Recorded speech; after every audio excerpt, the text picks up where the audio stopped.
सो hi everyone, मैं हूं चंद्र प्रकाश विश्वकर्मा। आप देख रहे हैं अपना पसंदीदा YouTube channel CP education classes. तो साथियों, आज मैं डिस्कस करने वाला हूं मैथ के तीसरे चैप्टर के बारे में, जिसका नाम है दो चरवाहे रैखिक समीकरण। साथियों, ये चैप्टर थोड़ा बड़ा है, इसमें 5 या 6 लेक्चर लग सकते हैं। तो आज का आपको पहला वीडियो प्रोवाइड कराया जाएगा, सेकंड लेक्चर में दूसरा वीडियो प्रोवाइड कराया जाएगा। एंड साथियों, ये चैप्टर बोर्ड एग्जाम के अकॉर्डिंग देखा जाए तो मोस्ट इंपॉर्टेंट है, क्योंकि इसमें जो 6 और 4 मार्क्स का क्वेश्चन होता है इसी चैप्टर से हमेशा आते हैं। इसमें आपको 3 टाइप के क्वेश्चन हल करने के लिए मिलेंगे। एक मिलेगा आपको ग्राफी विधि, साथियों आपको मिलेगा ग्राफी विधि से हल करने के लिए। एंड दूसरा विधि मिलेगा आपको विलोपन विधि।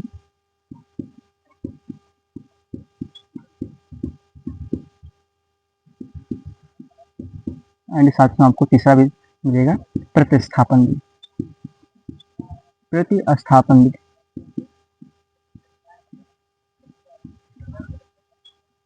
तो साथियों, जो ग्राफी विधि है आपको हम इसका सेकंड लेक्चर में वीडियो प्रोवाइड कराएंगे, एंड विलोपन अगले लेक्चर में, एंड प्रतिस्थापन अगले लेक्चर में।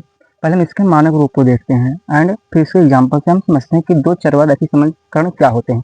अभी तक आपने बहुपद में केवल पढ़ा था एक चरवाहे रैखिक समीकरण, तो एक्स का उसमें था, बहुपद में एक चर था। लेकिन जो ये दो चरवाहे रैखिक समीकरण में, इसमें वाई भी आपको पढ़ना होगा। और आपको चर और अचर तो मालूम होगा कि चर जिनका मान बदलता रहता है उनको चर कहते हैं, जिनका मान ना बदले उन्हें अचर कहते हैं। यानी कि जितना भी अल्फाबेट होते हैं ए से लेकर जेड तक, हमारे जितने भी अल्फाबेट होते हैं उनको चर कहते हैं। और एक से लेकर अंत तक जितनी भी गिनतियां होती हैं, यानी कि संख्याएं होती हैं, नंबर, उनको हम अचर कहते हैं, अचर पद कहते हैं। तो इनका मानक रूप साथियों क्या होता है? इसके 3 फॉर्मूले होते हैं, 3 फॉर्मूले पर सारा क्वेश्चन होगा। तो साथियों, मानक रूप इसका जो होता है, मानक रूप होता है साथियों, मानक रूप इसका होता है a1x plus b1y plus c1 बराबर 0, and a2x plus b2y plus c2 बराबर 0। ये इसका मानक रूप होता है। और जो ये a1 plus b1 plus a2 b2 plus c2 जितने भी ये हैं, ये हमारे अचर पद हैं। कैसे पद हैं? अचर पद हैं। ये कैसा है? अचर पद है। और जो ये x एंड y है, ये आपका है चर पद। इसी बेसिस पर ये चैप्टर बना है, यानी x और y पर डिपेंड है चैप्टर। तो साथियों, अब इसके फार्मूले पर हम देखते हैं कि इसका फार्मूला क्या होता है।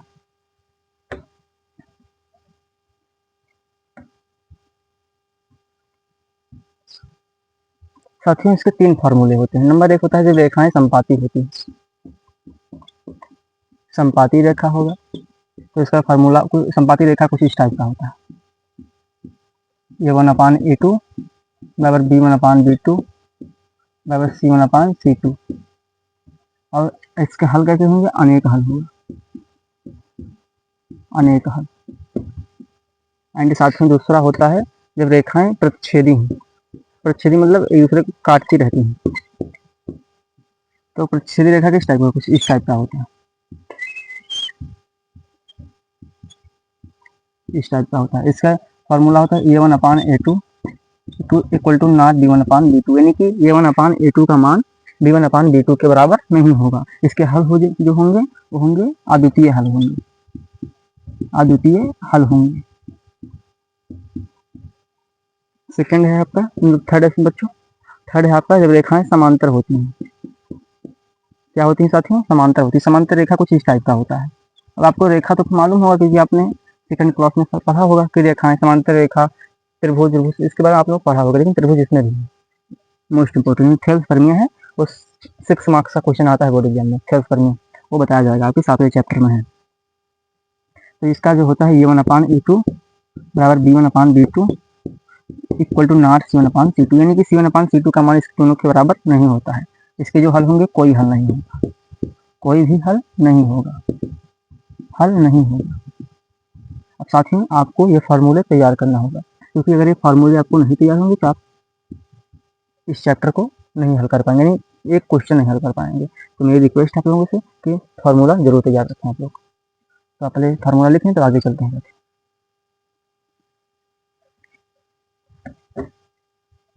अब हम क्वेश्चन पर चलते हैं। हम 3 टाइप के फार्मूले पढ़ें, 3 टाइप के क्वेश्चन इसमें पढ़ेंगे, उस पर बेस्ड, यानी कि जो क्वेश्चन होगा उसी पर हम हल करेंगे। ताकि आप लोगों को पता चले। और साथ ही आप लोगों से हाथ जोड़कर रिक्वेस्ट है कि कृपया वीडियो को सब्सक्राइब करें एंड अपने दोस्तों के साथ शेयर जरूर करें। तो पहला क्वेश्चन साथी हमारा क्या है, इसमें दिया है 2x प्लस ए वाई बराबर 1, दिया है समीकरण 2x प्लस ए वाई बराबर 1 तथा 3x माइनस 5y बराबर 7, 3x माइनस 5y बराबर 7। इसमें कंडीशन दिया है कोई भी हल नहीं है, कोई भी हल नहीं है तथा ये का मान बताओ, ये का मान बताओ। इसमें कंडीशन दिया कि कोई भी हल ही नहीं है एंड ये का मान आपको ज्ञात करना है। अब इसमें कंडीशन दिया है कि इसमें कोई भी हल नहीं हो, तो कोई भी हल नहीं हो तो रेखाएं कैसी होंगी, रेखाएं आपकी समांतर होंगी। समांतर रेखा का फार्मूला क्या होता है, समांतर रेखा का फार्मूला कुछ इस टाइप का होता है। तो साथियों समांतर रेखा का फार्मूला क्या होता है,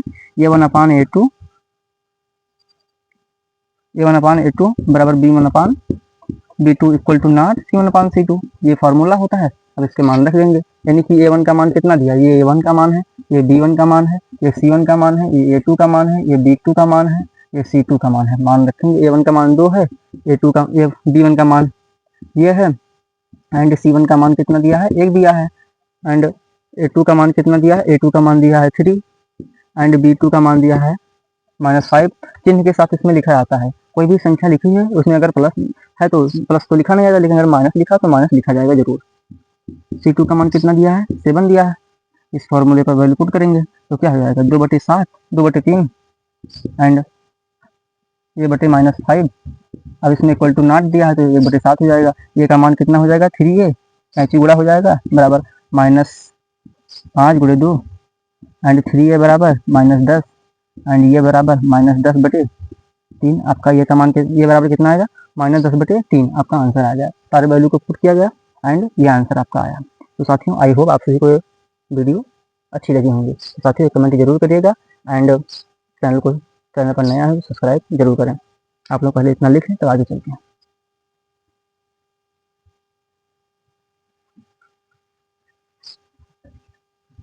हमने समांतर रेखा पर देख लिया कुछ दिन को, अब हम देखते हैं संपाती रेखा पर, यानी कि संपाती रेखा होंगी तब कैसा हल होगा। अब संपाती पर एक क्वेश्चन कर लिया जाए, एक प्रतिच्छेदी पर कर लिया जाए, बस ज़्यादा कठिन नहीं है क्वेश्चन इसमें। लेकिन अब ये 5x minus 8y plus 1, 5x minus 8y plus 1 बराबर 0 and 3x minus 22/5y plus 3/5 plus 0 हो गया बराबर 0। इसमें दिया है अद्वितीय हल होंगे। तो साथियों क्या होगा, अद्वितीय हल होंगे। तो इसमें कंडीशन दिया है कि अद्वितीय हल का फार्मूला लगाकर इसे हल कीजिए। तो अद्वितीय पर क्या होती है, अद्वितीय होंगे तो रेखाएं प्रतिच्छेदी होंगी,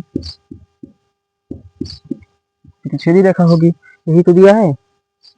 अद्वितीय हल है अथवा परिमित रूप से अनेक हल है। इसमें अनेक हल दिया है, इसमें दिया है अद्वितीय है या अनेक हल होंगे, इसमें कंडीशन दिया है अनेक हल होंगे। तो इसमें प्रतिच्छेदी नहीं रहेगा, इसमें आपको वैल्यू वो मान रखना पड़ेगा ये अनेक हल का, यानी कि जो संपाती रेखाएं के सूत्र होता है उसको यहाँ पर लिखना पड़ेगा। a1/a2 बराबर b1/b2 और c1/c2। अब इस पर आपको मान रखना होगा। तो a1 का मान कितना दिया है, 5 दिया है, b1 का मान -8 एंड c1 का मान बराबर 1, a2 बराबर 3 एंड b2 बराबर -24/5, c2 बराबर 3/5। वैल्यू को रखो तो यानी क्या हो जाएगा, 5/3 हो जाएगा बराबर -8/-24/5 बराबर -1/3/5। अब ये जो है माइनस से माइनस कैंसिल होगा, ये 5 आपका ऊपर चला जाएगा, इससे गुणा है तो 8 × 8 8 × 24। अभी 5 ऊपर जाएगा तो क्या हो जाएगा, तो 5/3 एंड बराबर हो जाएगा 5/3, फिर इधर हो जाएगा, ये ऊपर चला जाएगा, फिर 5/3, यानी कि इसमें तीनों कंडीशन बराबर है, यानी कि सारे बराबर हैं। तो क्या होगा, अनेक हल होंगे, यानी कि ये नियम इसको फॉलो कर रहा है। यानी कि कैसी रेखा होंगी, संपाती रेखा पर डिपेंड है, संपाती रेखा होगा। संपाती रेखा का ही अनेक हल होते हैं। कंडीशन दिया था इसमें कि दो पूछा था, अद्वितीय हल है कि अनेक हल होंगे। आई होप आप सभी को ये बातें समझ में आई होंगी। तो साथियों आगे चलते हैं, आप लोग पहले इतना क्वेश्चन लिख लें। अब एक क्वेश्चन देख लिया जाए तो छेदी रेखा पर, यानी कि जो हमारे अद्वितीय हल होते हैं उन पर एक क्वेश्चन हल कर लिया जाए।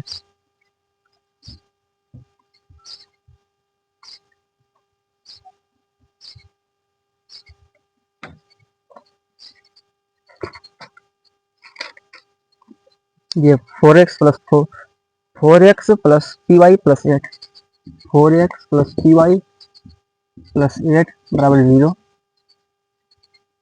2x प्लस 2y प्लस 2 बराबर 0 दिया है। इसमें कंडीशन दिया रखा कि अद्वितीय हल।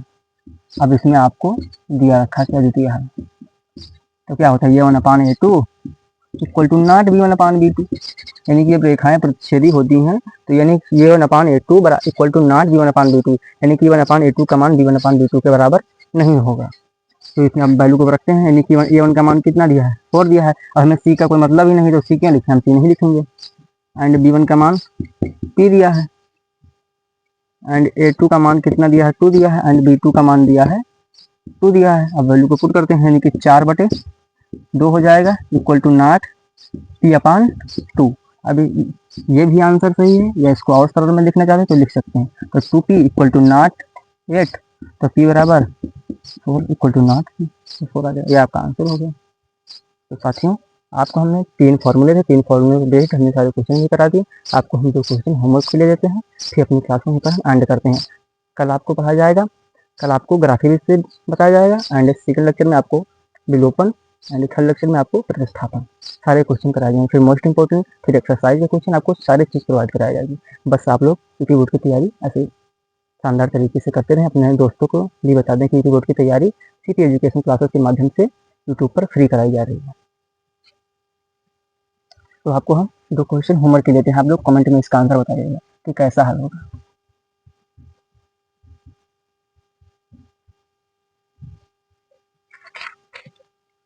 आपको हम देते हैं 2 क्वेश्चन, 5x प्लस 4y बराबर -6, 2x माइनस 8y बराबर -12, एंड दूसरा क्वेश्चन है आपका 10x प्लस 8y बराबर -20, एंड ये आपका 10 लिखा है, 10 लिखा है, 10, 5x प्लस 4y -10, निम्न का हल बताइए, निम्न का